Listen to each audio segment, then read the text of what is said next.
அனைவருக்கும் வணக்கம். இன்றைக்கி நம்ம மண் சட்டியில் கிராமத்து முறையில் சுவையான சங்கரா மீன் குழம்பு எப்படி சமைக்கலான்னு பார்க்கலாம் வாங்க. 1/2 கிலோ சங்கரா மீனை இருந்து கழுவி க்ளீன் பண்ணிவிட்டு மஞ்சத்தூளும் எலுமிச்சம் பழமும் கலந்து வச்சுருக்கிறேன்.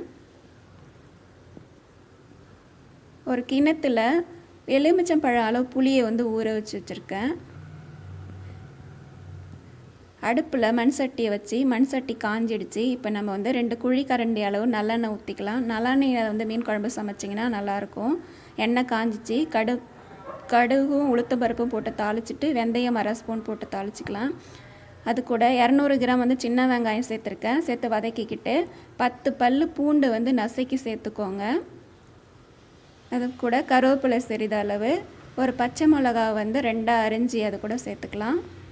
இதையும் சேர்த்து வதக்கிக்கலாம். வதக்கிட்டு இருக்கும்போதே நம்ம புளியை நல்லா கரைச்சி வடிகட்டிட்டு அது கூட 1/2 ஸ்பூன் மஞ்சத்தூள், 2 ஸ்பூன் மிளகாத்தூள் சேர்த்துக்கிறேன். நான் இது கொஞ்சம் காரமாக இருக்கும், வீட்டில் அரைச்சது. நான் 2 ஸ்பூன் சேர்த்துக்கிறேன். உங்களுக்கு தேவையான அளவு சேர்த்துக்கோங்க. மல்லி 2 ஸ்பூன்,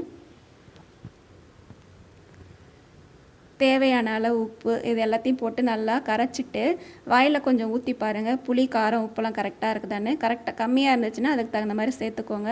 வெங்காயம் நல்லா வதங்கிடுச்சு. 2 மீடியம் சைஸ் தக்காளி அரிஞ்சு வச்சுருக்கேன். அதையும் இது கூட சேர்த்து நல்லா வதக்கிக்கலாம். வெங்காயமும் தக்காளி நல்லா வெந்து வதங்கிடுச்சு. இப்போ நம்ம கரைச்சி வச்சுருக்கிற புளி கரைசலை அதில் சேர்த்துக்கலாம். இந்த டைம்லேயே குழம்புக்கு தேவையான தண்ணியையும் சேர்த்துக்கோங்க. சேர்த்துட்டு குழம்பு நல்லா கொதிக்கட்டும். குழம்பு நல்லா கொதிச்சிட்ருக்குது. இப்போ நம்ம மாங்காய் சேர்த்துக்கலாம். மாங்காய் சேர்த்து மீன் குழம்பு வச்சிங்கன்னா நல்லா சுவையாக இருக்கும். மாங்காய் சேர்த்துட்டு ஒரு தட்டு போட்டு மூடி வச்சிடலாம். மாங்காய் வேகட்டும். இப்போ நம்ம தட்டை எடுத்துகிட்டு மாங்காய் வெந்துடுச்சு பாருங்கள்.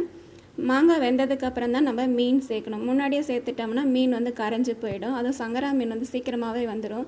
சிம்மில் வச்சு ஒரு 5 நிமிஷம் வேக வச்சிங்கன்னா போதும். மீன் வெந்துடுச்சு பாருங்கள். இப்போ குழம்பு இறக்க போகிறதுக்கு முன்னாடி ஒரு 2 ஸ்பூன் நல்லெண்ணெய் விட்டு இறக்குனிங்கன்னா கூடுதல் சுவையாக இருக்கும். அது கூட மல்லித்தழை சிறிது தூவிக்கலாம். சுவையான மீன் குழம்பு ரெடி ஆகிடுச்சு. மீன் குழம்பு எப்பயுமே மொதல் நாள் வச்சு மறுநாள் சாப்பிட்டிங்கன்னா நல்லா சுவையாக இருக்கும். செஞ்சு பாருங்கள், கண்டிப்பாக உங்களுக்கு பிடிக்கும். பிடிச்சிருந்ததுன்னா லைக் பண்ணுங்கள், ஷேர் பண்ணுங்கள். என்னுடைய அணையா அடுப்பு சேனலை பார்த்ததுக்கு அனைவருக்கும் நன்றி தெரிவித்துக் கொள்கிறேன். நன்றி.